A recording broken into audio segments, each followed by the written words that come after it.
Hello everyone, welcome back to Sejarah Tingkatan 5 Bab 3 Part 2.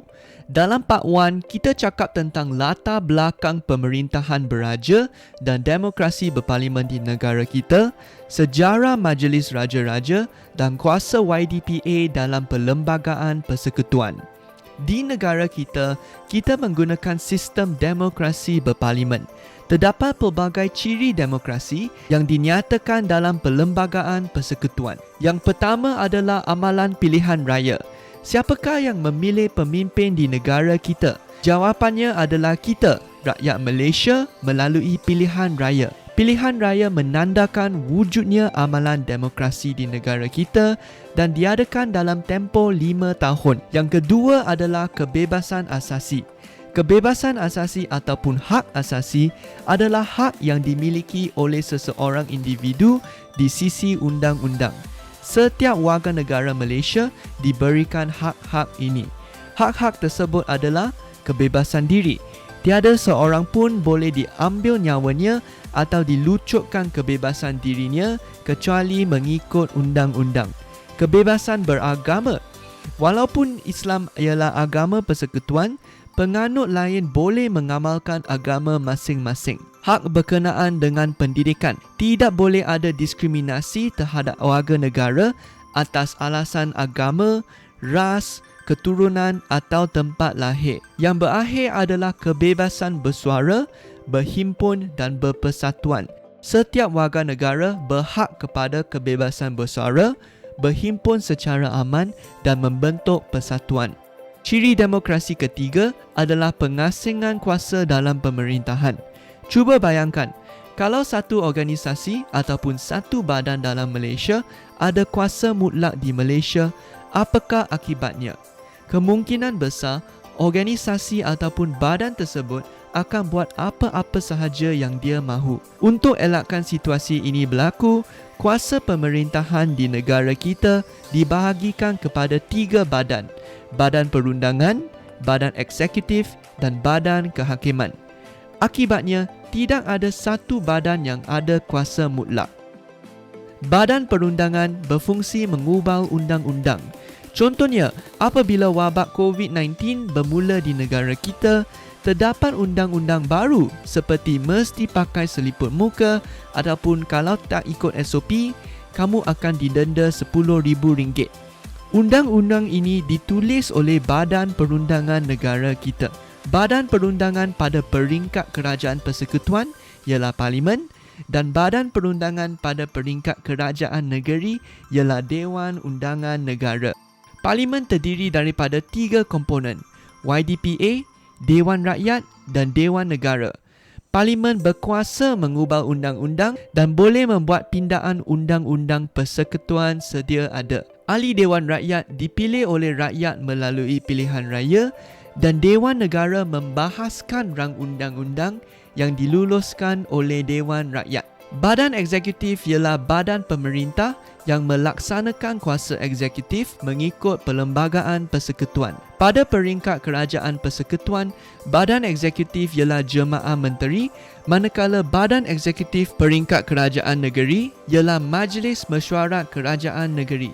Jemaah Menteri terdiri daripada Perdana Menteri dan Menteri seperti Menteri Pendidikan, Menteri Pertahanan dan Menteri Kesihatan.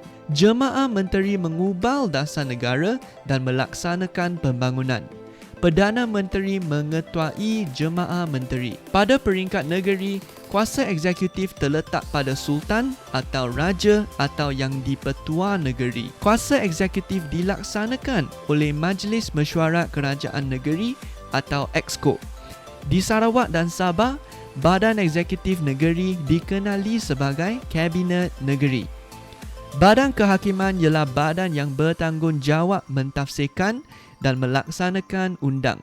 Badan Kehakiman diketuai oleh Ketua Hakim Negara. Hakim dilantik untuk memastikan sistem kehakiman dan keadilan ditegakkan di negara kita. Badan Kehakiman mengadili pertikaian antara pemerintah dengan rakyat mahupun sesama rakyat. Fungsi Badan Kehakiman bergantung pada status mahkamah. Terdapat mahkamah atasan, mahkamah bawahan serta mahkamah khas. Contohnya, Tak perlu tahu untuk SPM, ini adalah extra info untuk kamu.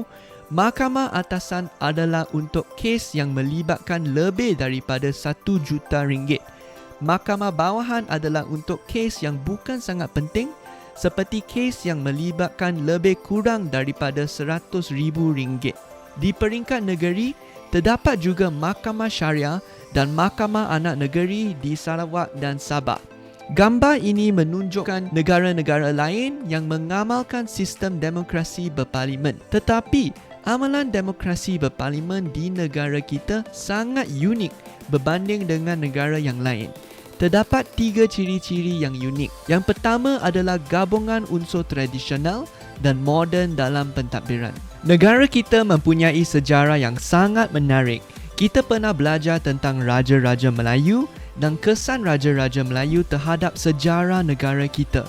Inilah unsur tradisional negara kita. Negara kita juga ada unsur moden seperti sistem demokrasi berparlimen berdasarkan model Westminster, England. Westminster adalah satu daerah di England di manakah bangunan Parlimen England ditempatkan. Kombinasi unsur tradisional iaitu raja berperlembagaan dan unsur moden iaitu demokrasi berparlimen merupakan kaedah terbaik mengimbangi amalan demokrasi di negara kita. Yang kedua adalah mekanisme semak dan imbang dalam pentadbiran.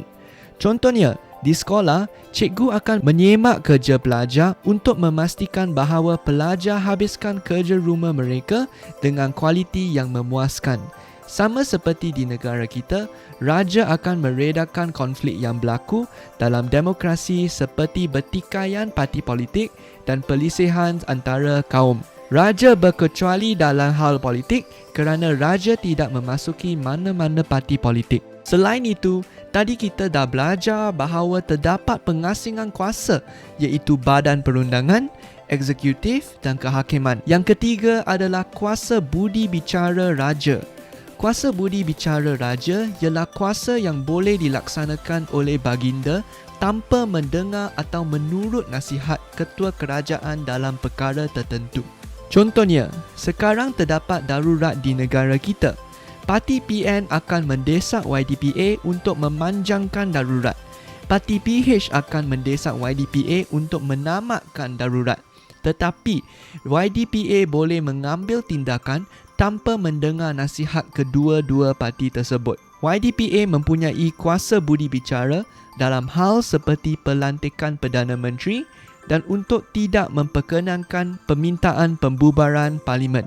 Raja mempunyai kuasa budi bicara untuk melantik menteri besar dan ketua menteri dan untuk tidak memperkenankan pembubaran DUN. Ciri yang terakhir adalah kerjasama politik.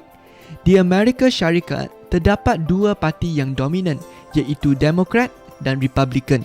Di negara kita, terdapat pelbagai parti politik yang bekerjasama. Kerjasama politik menekankan soal perkongsian kuasa antara kaum.